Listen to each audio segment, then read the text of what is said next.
आज हम आयनिक क्रिस्टलों की संपीड़ितता का डेरिवेशन डिराइव करेंगे। बोर ने आयनिक क्रिस्टलों की संपीड़ितता ज्ञात करने के लिए एक चरघातांक जिसे स्मॉल n से डिफाइन किया गया का मान ज्ञात किया। इसे ज्ञात करने के लिए हम लोग यांत्रिकी भौतिकी के सूत्रों की सहायता लेंगे। जैसा कि आप सब जानते हैं कि जो अपरूपण है उसे हम कैपिटल K से डिफाइन करते हैं और कैपिटल K की value minus T P upon D we over V या minus V T P upon D V से दी जाती है। इस अपरूपण गुणांक का जो व्युत्क्रम होगा उसे हम आयनिक क्रिस्टलों की संपीड़ितता कहते हैं, अर्थात बीटा इक्वल्स टू 1 अपॉन के और that's equals to minus d v upon v into d p, या हम कह सकते हैं minus 1 upon v d we over d p. साथ ही ऊष्मागतिकी के प्रथम नियम से हम जानते हैं कि किसी निकाय को दी गई ऊष्मा उस निकाय की आंतरिक ऊर्जा में परिवर्तन और निकाय पर किए गए कार्य के योग के तुल्य होती है, अर्थात d q equals to d u plus p d v. अब यदि अपरूपण के दौरान हम ये मान लें कि निकाय के ताप में कोई परिवर्तन नहीं हो रहा है, तो इस स्थिति में d q equals to zero, this means d u equals to minus p d v, या हम कह सकते हैं P equals to minus d u upon D v. अतः K equals to 1 upon beta, this equals to V d square u upon D v square. यानी कि समीकरण 1 के अंदर हमने दाब P की value minus d u upon D v substitute की है। अब यदि हम सोडियम क्लोराइड के परमाणु पर विचार करें तो इसके दो आयनों के मध्य की दूरी a/2 एवं इसके अणु के आयतन का मान a³/4 होगा। अब 1 किलोमोल ठोस में आयतन का मान यानी capital V equals to Na into a³/4। अब चूंकि दो आयनों के मध्य की दूरी a/2 है तो r की वैल्यू a/2, दिस मीन्स हमारे पास जो आयतन का मान होगा ट्वाइस Na r³, जहाँ Na एवोगैड्रो नंबर है। इस आयतन के मान से हम लोग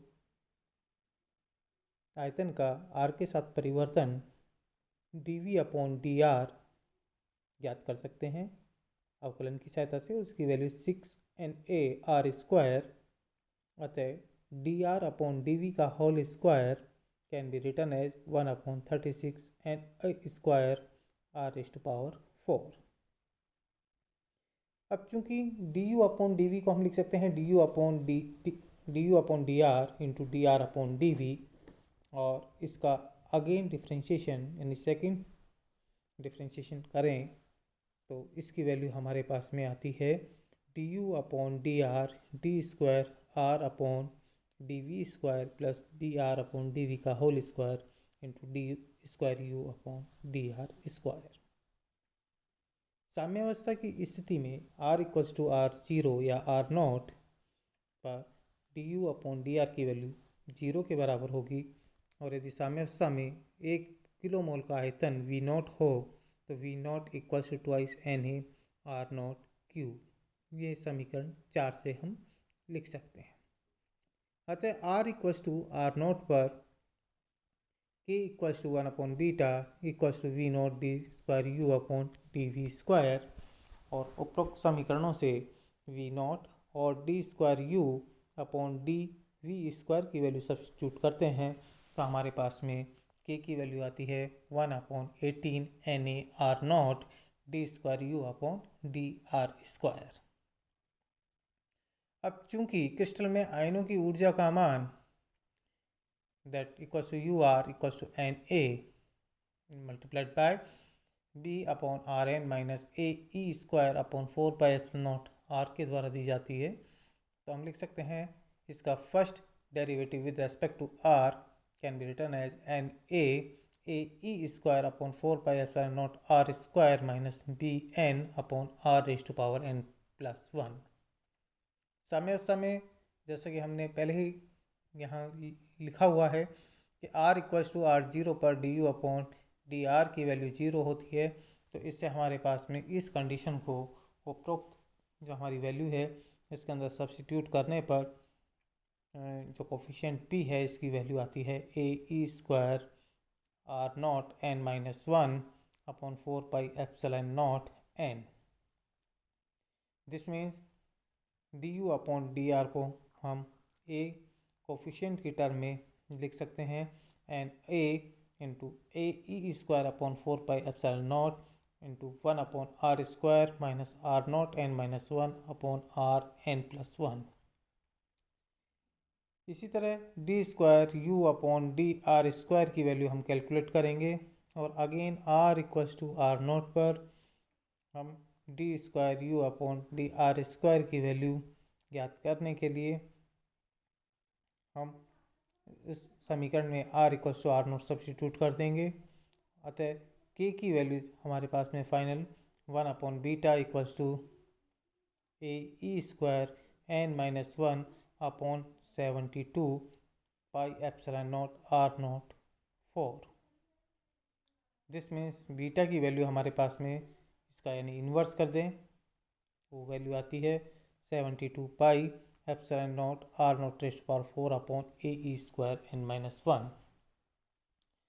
अब यदि बीटा का मान ज्ञात हो तो n का मान हम ज्ञात कर सकते हैं, यानी इस इक्वेशन को सोल्व करने पर n की वैल्यू हमारे पास में आती है 1 plus 1 upon beta 72 pi epsilon naught R0 power 4 upon AE square. तो इस प्रकार से हम आयनिक क्रिस्टलों की संपीड़ितता को ज्ञात कर सकते हैं। नेक्स्ट टॉपिक है हमारे पास में वान डेर वाल्स फोर्स या विक्षेपण बल। अणुओं में उपस्थित परमाणुओं के मध्य बंधन का मान उनके कक्षा में स्थित इलेक्ट्रॉन के मध्य लगने वाले प्रतिकर्षण बल के प्रभाव पर निर्भर करता है। क्योंकि इलेक्ट्रॉन उसके नाभिक के चारों ओर कला स्थायित्व के सिद्धांत के अनुसार चक्रण लगाते हैं, जैसा कि हम हाइड्रोजन अणु के अंदर देख सकते हैं जो कि चित्र के अंदर अनुसार बता रखा है। तो इसके परिणाम स्वरूप अणु में एक न्यून स्पंदित आवेश दोनों सिरों पर उत्पन्न हो जाता है, यानी कि एक पार्शियल चार्ज जो अणु है उसके दोनों सिरों के ऊपर डेवलप हो जाता है, जो कि दोलित्र करने वाले द्विध्रुव यानी डाइपोल की तरह व्यवहार करता है। एक परमाणु के एक सिरे पर स्पंदित आवेश दूसरे परमाणु के दूसरे सिरे के मध्य अन्योन्य क्रिया करता है, जिसके परिणाम स्वरूप उनके मध्य आकर्षण बल लगता है। इस प्रकार का बंधन सामान्यतः निष्क्रिय गैसों के मध्य पाया जाता है, जिसमें एक परमाणु में दूसरे परमाणु से इस प्रकार के विस्फोरण बंध से बंधित होता है जब उसको ठोस अवस्था में परिवर्तित किया जाता है, और इस बल को हम वान डेर वाल्स बल या विक्षेपण बल कहते हैं। Thank you.